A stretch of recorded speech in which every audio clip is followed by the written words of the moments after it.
জীবনানন্দ দাশ আমার স্বপ্ন পূরণ করে। সেটা কী রকমের? জীবনানন্দ দাশ যেভাবে রূপসী বাংলাকে দেখেছে, আমি প্রবাসী গিয়ে আমি সর্বদা আমার এই বাংলাকে রূপসী হিসেবে দেখি। আমি যেখানে যাই বাংলার সব কিছুকেই আমার মনে হয় যেন রূপে ভরা।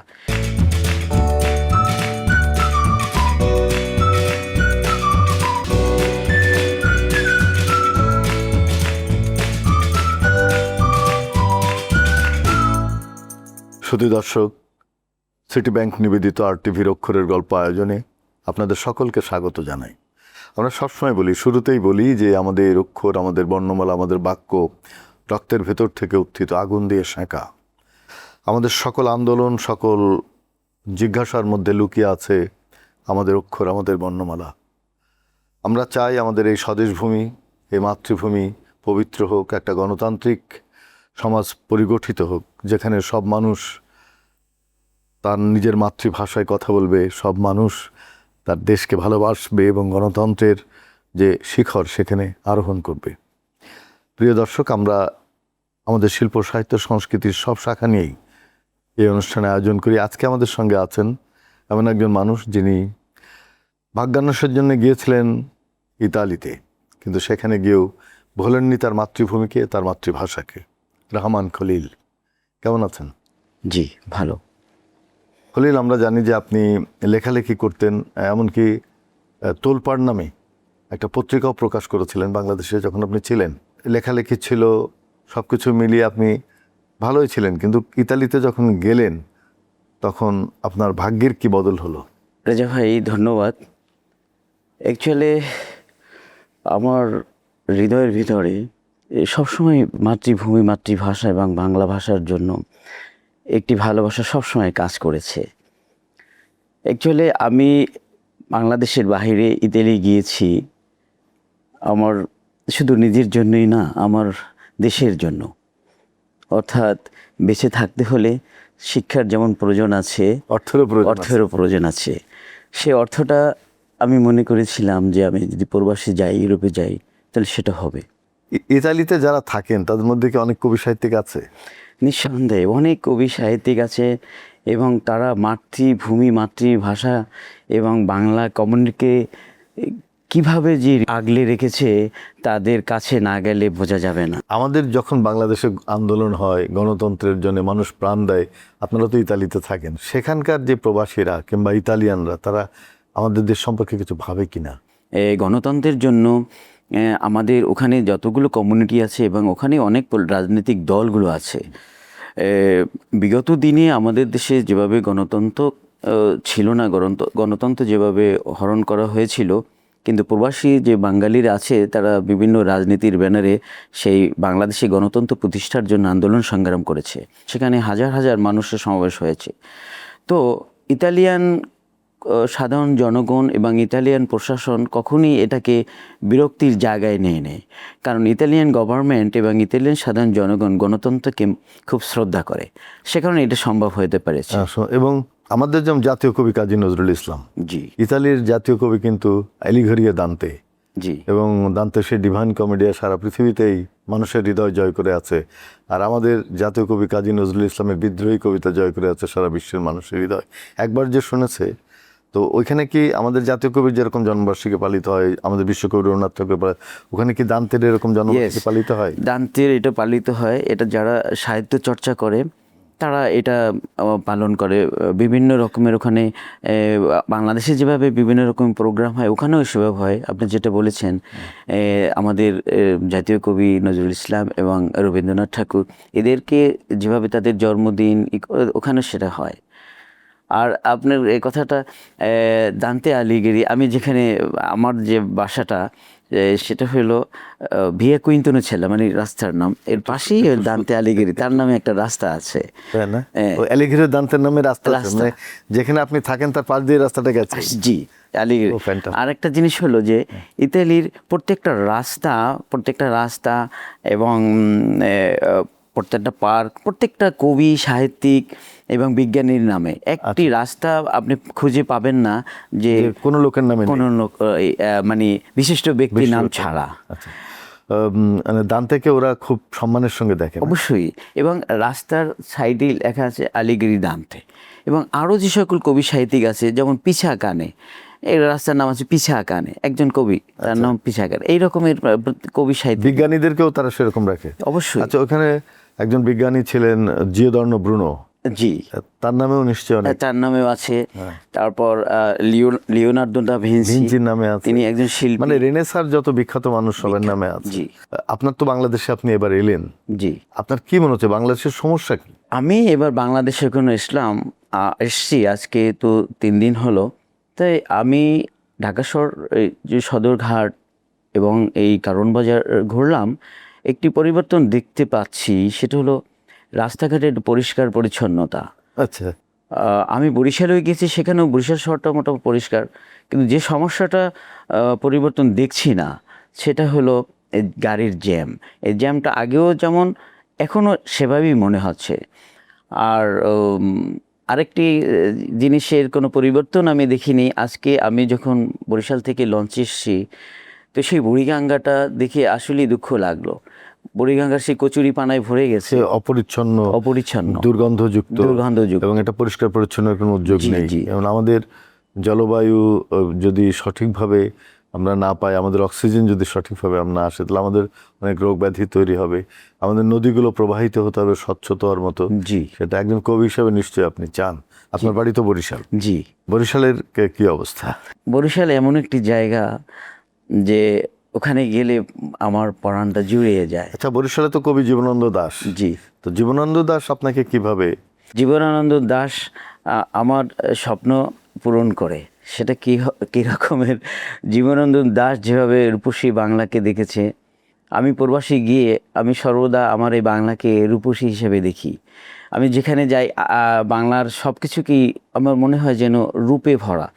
এবং সাথে সাথে বাংলাদেশের মানুষগুলো, তাদের প্রত্যেকটা মানুষকে আমি দেখি এক একটা আর্টিস্ট হিসাবে। আমার কাছে প্রত্যেকটা মানুষকে শিল্প মনে হয়। আমি এই 2 দিন আগে একটি ব্যাংকে গিয়েছিলাম। সেখানে ব্যাংক কর্মরত অবস্থায় একজন কর্মচারীকে সিঙ্গারা অফার করছে, চা অফার করছে, খাচ্ছে, তারা এই করছে। এই যে সংস্কৃতিটা, এই যে সৌজন্যবোধ, সৌজন্যবোধটা, সেটা কি ইতালিতে নেই? এটা পৃথিবীর কোথাও পাওয়া যাবে না। এটা খুবই, এটা আমাকে খুব আবেগ উৎপন্ন করছে এই ব্যাপারটা। আমাদের বাংলা সাহিত্য কিংবা বাংলা গান, এইগুলোর জন্য আপনারা কি কোনো, মানে এখানে ধরেন একটা বড় সংগঠন, যেহেতু আপনি সংগঠন করতেন, তো ওইখানে যে সংগঠনগুলো ইতালিতে যে আমাদের বাঙালিরা যারা করছে, তারা কি কোনো রাজনৈতিক দলের হয়ে করছে না নিজেরাই করছে? না, যারা সাহিত্য চর্চা করে তারা কোনো রাজনৈতিক দল হয়ে করছে না। আর আমরা বাঙালিরাও আছি সেখানে, যারা এই সাহিত্য চর্চা করে তারাও কোনো রাজনীতির ব্যানারে করছে না, তারা নিরপেক্ষভাবে। অর্থাৎ সাহিত্যটা এরকমই, শিল্প সাহিত্যটা এরকমই হওয়া উচিত সকলের জন্য। সেই, আর আপনি জেনে খুশি হবেন, আমি একটি অর্গানাইজ করতেছি, সেটা কণ্ঠশীলনের উপরে, যারা আবৃত্তি শিল্পী। আমাদের কিছু পরিচিত বন্ধুরা আছে বাংলাদেশে, দীর্ঘদিন আবৃত্তি করছে, কিন্তু তারা এখনো বিদেশে আছে। যেমন রুনি সরকার, কণ্ঠ আবৃত্তি রুনি সরকার, উনি আমেরিকাতে আছেন, ডালাসে। এই রুনি সরকার এবং তার আরও কিছু বন্ধুরা আছে, তাদেরকেও ইনভাইট করব।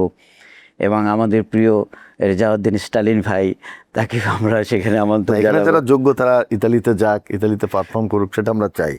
আমাদের টেলিভিশনগুলো, ধরুন যে RTV-তে আপনি আছেন, এগুলো কি দেখা যায় ইতালিতে? জি জি, আমরা সব চ্যানেল দেখতে পান। জি জি। রহমান খলিল, আপনি ইতালিতেই থাকেন, ইতালির বাইরে যত প্রবাসীরা, বাংলাদেশের মানুষ কিন্তু অনেক রেমিটেন্স পাঠায় বাংলাদেশে, এবং তাদের রেমিটেন্স আমাদের আয়ের একটা বড় উৎস। বাজেটটা সমৃদ্ধ হয় আমাদের। তো আপনারা কি বিদেশে যারা থাকে, তার রেমিটেন্স পাঠাতে তো আর কোনো সমস্যা হয় না? জি না, কোনো সমস্যা নেই। আর একটা জিনিস আপনাকে বলতে চাই, যে আমাদের দেশে যে অর্থনৈতিক ক্রাইসিসটা দেখা দেয় নাই, কিন্তু পুরো বিশ্বে যখন অর্থনৈতিক ক্রাইসিস দেখা দিয়েছে, সেই সময় কিন্তু সমস্ত প্রবাসীরা আমরা খুবই উদ্গ্রীব ছিলাম। আমরা সবাই কিন্তু যে যার মতো রেমিটেন্স বাংলাদেশে পাঠাচ্ছিলাম। বাংলাদেশি আমরা যারা ওখানে আছি, প্রবাসী শ্রমিক যারা আমরা ওখানে আছি, বা ব্যবসায়ী যারা, তারা সবসময় বাংলাদেশে এই টাকা পাঠাতে চাচ্ছে, মানে যত খুশি পারে তারা দ্রুত পাঠাচ্ছে, যে বাংলাদেশের ডেভেলপের জন্য, বাংলাদেশের জন্য ক্রাইসিস না হয় আচ্ছা, সেটার জন্য আমরা দেখেন যে আপনারা থাকেন দূরে এবং এই দেশের মানুষ যেন ভালো, নিজেরা কিন্তু আপনারা সেটা ভোগ করছেন, এই দেশের মানুষ যেন ভালো থাকে এই ভাবনা আমরা করছি। কিন্তু আমাদের দেশের অনেক মানুষ আছে যারা এই দেশের মানুষ ভালো থাকুক সে ব্যাপারে তাদের কোনো ভাবনা নেই।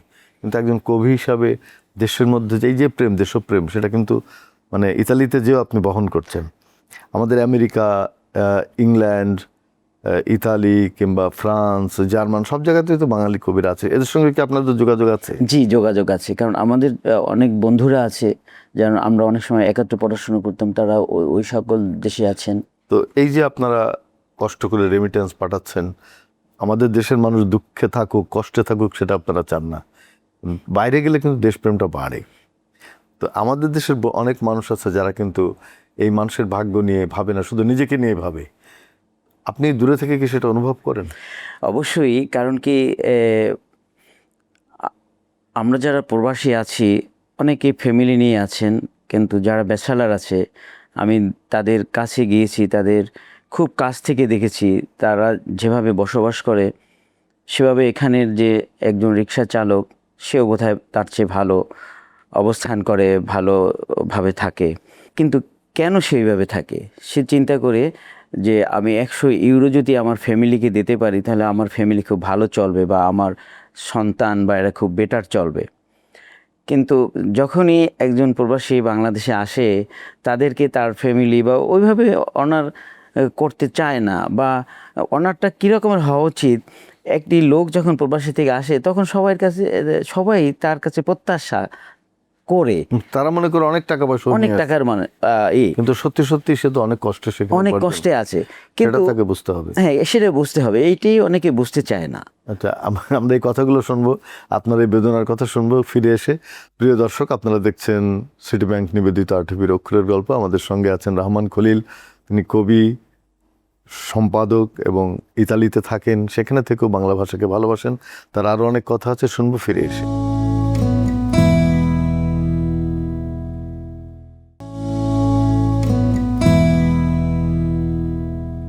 সুধী দর্শক, আপনারা দেখছেন সিটি ব্যাংক নিবেদিত আরটিভির অক্ষরের গল্প। ফিরে আসছি। রহমান খলিল, যে কষ্টের কথা আপনি বলছিলেন যে বাংলাদেশে আসলে মানুষ মনে করে যে বিদেশে থাকে মনে হয় অনেক টাকা, তখন সবাই তার কাছে প্রত্যাশা করে, কেউ এটা চায়, ওটা চায়, এটা চায়, ওটা চায়। সে তখন আপনার কি মনে হয়? যখন চায় তখন ভালোই লাগে, কিন্তু কিছুদিন পর যখন পকেটের পয়সা শেষ হয়ে যায় তখন নিজের কাছে খুব খারাপ লাগে যে আমি কত দ্রুত এখান থেকে যেতে পারবো, তাহলে আমি বেঁচে যাই। আচ্ছা, সেটা পরিবারের অনেকেই সেটা প্রত্যাশা করে, বাইরের বন্ধু বান্ধবরা করে, তাই না? জি জি জি। এখন কথা হচ্ছে যে এটা তো মানুষের, বাংলাদেশের মানুষের কিছুটা চাওয়া থাকে, কিন্তু আপনারা যারা বাইরে থাকেন তাদের কি চাওয়া? তারা কি চান বাংলাদেশের মানুষ? আমরা যেটা চাই, আমরা চাই আমার বাংলাদেশ সবুজে ভরা থাকুক, বাংলাদেশের মানুষ সুন্দরভাবে বসবাস করুক। আমরা যখন প্রবাস থেকে আসি আমাদের যাতায়াত ব্যবস্থা যেন সুন্দর থাকে, এবং এখানে যেন কোনো দুর্নীতি না হয়। রাষ্ট্রের প্রত্যেকটা সেক্টরে আমরা যখন যাই সেখানে আমরাও যেমন স্বচ্ছতা চাই, আমাদের কাজগুলো সুন্দরভাবে হোক, কোনো দুর্নীতি ছাড়া, এবং সাধারণ মানুষ, বিশেষ করে খেটে খাওয়া মানুষরা যেন তাদের সেই সুবিধাগুলো রাষ্ট্র থেকে পায়। বাংলাদেশে যেন ফুল গণতন্ত্র থাকে, সেইটা আমরা দূর থেকে আশা করি। আমরা শিল্প সাহিত্যের মানুষ, আমাদের কাজ হচ্ছে শিল্প সাহিত্য নিয়ে কথা বলা। আপনি এখন সাহিত্য নিয়ে কি কাজ করছেন? সাহিত্য নিয়ে আমি যেটা করছি, আমি ইতালি হলো একটি সাহিত্যে ভরপুর দেশ, সাহিত্য, বিজ্ঞান এবং শিল্পকলা। সেখানের বিভিন্ন ঐতিহাসিক জায়গাগুলো এবং ঐতিহাসিক ব্যক্তিদেরকে নিয়ে আমি লেখালেখি অলরেডি শুরু করেছি। কোনো বই কি বেরিয়েছেন? আমি এখনও বই বের করি নাই, কিন্তু আমার পাণ্ডুলিপিগুলো আমি সব কিছু ইনশাল্লাহ নেক্সট বই মেলায় আমি বাইর করার আমার খুব ইচ্ছা আছে। ইতালিতে কি বই মেলা হয়? ইতালির যে সাহিত্য, যে শিল্পগুলো আছে, তারা বিভিন্ন অনেক প্রকাশনার ব্যানারে ওরা এগুলো বের করে ইতালিতে। বিভিন্ন বড় বড় লাইব্রেরি আছে, সেই লাইব্রেরি দিয়ে গেলে এগুলো হয়। আমাদের দেশের মতো এভাবে ওপেন হয় না, ওখানে মানে লাইব্রেরি কেন্দ্রিক বইমেলা। লাইব্রেরি দিক, এবং ওরা বিভিন্ন দেশের কবি সাহিত্যিকদেরকে সেখানে ইনভাইট করে ওই সময়। ইনভাইট করে। আপনি যে বলছিলেন যে একটা বড় সম্মেলন করবেন আমাদের কবি সাহিত্যিক শিল্পীদের নিয়ে। জি, এই প্রচেষ্টাটা আমার দীর্ঘদিন থেকে ছিল, কিন্তু সময় এবং সুযোগের অপেক্ষায় আমি ছিলাম। সেটা আমার জীবনে এখন এসছে। আমি মনে করি খুব দ্রুতই আমি সেটা করব। এবার যে বাংলাদেশে এলেন, এখানে যে এখন রবীন্দ্রনাথের জন্মবার্ষিকী উদযাপিত হচ্ছে, নানা রকম আয়োজন, তো সেটা আপনার কেমন মনে হচ্ছে? আগের থেকে একটু আলাদা মনে হচ্ছে? হ্যাঁ, আগের থেকে অবশ্যই আলাদা হচ্ছে, কারণ এখন বর্তমানে আমাদের এই শিল্পকলা একাডেমির যে মহাপরিচালক, তিনি একজন প্রেমের কবি, প্রকৃতির কবি এবং ভালোবাসার কবি। তিনি, আমার মনে হয় তিনি নিজেই একটি সাহিত্য এবং নিজেই একটি কাব্য, তিনি, এবং আমার মনে হয় তিনি এটা চাবেন। এবং আমার কাছে খুব আনন্দ লাগছে যে এমন একটা সময় আমি এসেছি যে অনুষ্ঠানে আমি হয়তো উপস্থিত থাকতে পারবো।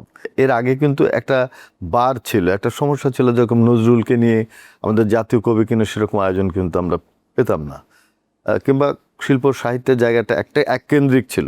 এবার কি আপনার মনে হচ্ছে না যে একটা খোলামেলা কিংবা সবাই মিলে একটা ইনক্লুসিভ সোসাইটি, একটা অন্তর্ভুক্তিমূলক সমাজ, নৃগোষ্ঠী, সমস্ত জাতিগোষ্ঠীরা মিলে এখন একটা সংস্কৃতির জায়গাটা একটু গণতন্ত্রের মধ্যে আছে? অ্যাবসলিউটলি। কেননা আমাদের এখন বর্তমান যিনি প্রধানমন্ত্রী, তিনি এমন এক ব্যক্তির সুযোগ্য সন্তান, যিনি স্বাধীনতার সংগ্রামে যুদ্ধ করে এবং স্বাধীনতা ঘোষণা দিয়ে বাংলাদেশকে স্বাধীন এনে দিয়েছেন। ইনি বাংলাদেশের প্রকৃতি, বাংলাদেশের সাহিত্যকে তিনি ভালোবাসতেন। তিনি বলতেন যে বাংলাদেশের সাহিত্য যদি বেঁচে থাকে, কবি সাহিত্যিকরা যদি বেঁচে থাকে, তাহলে বাংলাদেশ বিশ্বে বেঁচে থাকবে, কেন কবি সাহিত্যরাই তার লেখা দিয়ে বাংলাদেশকে তুলে ধরবে। ঠিক সেইভাবে তার যিনি মাতা ছিলেন, আমাদের দেশনেত্রী বেগম খালেদা জিয়া, আমাদের আবেগের জায়গা, এবং তার সুযোগ্য সন্তান বর্তমান প্রধানমন্ত্রী, আমাদের অহংকারের জায়গা জননেতা জনাব তারেক রহমান, তিনিও কবি সাহিত্যিকদের নিয়ে ভাবছেন এবং তিনি অলরেডি বলেছেন কবি সাহিত্যিকদেরকে তিনি সম্মান করবেন। তিনি বাংলাদেশে যেভাবে ফ্যামিলি কার্ড করেছেন, যেভাবে কৃষক কার্ড করেছেন, আমাদের বিশ্বাস তিনি আমাদের এই কবি সাহিত্যিক, অবহেলিত কবি সাহিত্যিক যারা আছেন, অবহেলিত বলছি এই কারণে, একজন সাহিত্য যিনি লেখেন তিনি কিন্তু অত ধন সম্পত্তি আশা করেন না। তিনি তার কলমে তার প্রকৃতির ভাষা লিখে যান, কিন্তু তার জীবনে যে কি দশা, তিনি কিন্তু এই বিষয়টি নিয়ে ভাবেন না। কিন্তু সেটা যদি আমাদের এই সরকার ভাবে, তাহলে আমি মনে করব বাংলাদেশ আরও অনেক উপরে চলে যেতে পারবে সাহিত্যের দিক থেকে, কবিতার দিক থেকে। তা আমি সেটা প্রত্যাশা করি সরকারের কাছে। আপনার বাবা মা বেঁচে আছেন? আমার বাবাও বেঁচে নেই, মাও নেই, আমি একরকম এতিম এখন আর কি। আপনি আমরা এতিম, বাংলাদেশ যার সাথে থাকে সে এতিম না। আপনি, আপনার স্বপ্ন কি এখন? কি স্বপ্ন দেখেন? আমার স্বপ্ন, আমি বাংলাদেশকে একটি গণতান্ত্রিক দেশ, এবং বাংলাদেশে সাহিত্য ভরে থাকবে। সাহিত্য কখন ভরে থাকবে? যখন বাংলাদেশে সবুজ থাকবে, গাছপালা, পশু পাখি থাকবে, সেটা আমি বাংলাদেশের বর্ণন চাই। আপনি জেনে খুশি হবেন, আমি এবার এসে আমার এলাকায় আমি একটি পল্লী ক্লিনিক স্থাপনের কাজ শুরু করছি। এটা উদ্দেশ্য হলো আমাদের গ্রামের জনগণ, গ্রামের সাধারণ মানুষ, খেটে খাওয়া মানুষ এবং শিশুরা তাদের স্বাস্থ্যসেবা পাবে, এবং একটি জাতি যদি সুস্থ থাকে তাহলে একটি দেশ অর্থনৈতিক উন্নয়ন যেমন হবে এবং সর্বদিক থেকে উন্নয়ন লাভ করবে। সেজন্য আমাদের গ্রামীণ স্বাস্থ্যটাকে ডেভেলপ করতে হবে। অনেক ধন্যবাদ রহমান খলিল, আপনি যে ভাবছেন এদেশের মানুষের স্বাস্থ্য, এদেশের মানুষের মানসিক স্বাস্থ্য, শারীরিক স্বাস্থ্য। মানসিক স্বাস্থ্য হল সংস্কৃতি, শারীরিক স্বাস্থ্য হচ্ছে তার শরীরের বিষয়। এই যে সচেতন মানুষ হিসাবে আপনি প্রবাসী থেকেও দেশকে ভালোবাসছেন, দেশের মানুষকে নিয়ে ভাবছেন, দেশের সংস্কৃতিকে ইতালিতে তুলে ধরার জন্য সম্মেলন করবেন, আপনার এই স্বপ্নগুলো সত্যিই খুব ভালো লাগলো এবং আপনার মাধ্যমে অনেক খবর আমরা পেলাম। প্রিয় দর্শক, সিটি ব্যাংক নিবেদিত RTVর অক্ষরের গল্প আয়োজনে আজকে আমরা এমন একজন অতিথিকে পেয়েছিলাম যিনি দেশকে এমনভাবে ভালোবাসেন যে বারবার ফিরে আসেন, এদেশের মানুষের মঙ্গল চান, এদেশের সংস্কৃতিকে ইতালির বুকে প্রতিষ্ঠা দেওয়ার জন্য অবিরাম কাজ করছেন, সাহিত্য সম্মেলন করবেন। এগুলো কিন্তু আমাদের খুব একটা আনন্দিত করে, আমাদেরকে আশা জাগায় যে বাংলাদেশ সামনে এগিয়ে যাবে আমাদের গণতন্ত্রের হাত ধরে, আমাদের সংস্কৃতির হাত ধরে। অনেক ধন্যবাদ রহমান খলিল। আপনাকে ভালো থাকবেন। ধন্যবাদ রেজা ভাই, আমি অনেক খুশি হলাম আপনার এই স্টুডিওতে আমাকে আমন্ত্রণ করেছেন। ধন্যবাদ প্রিয় দর্শক, ভালো থাকবেন, সুস্থ থাকবেন।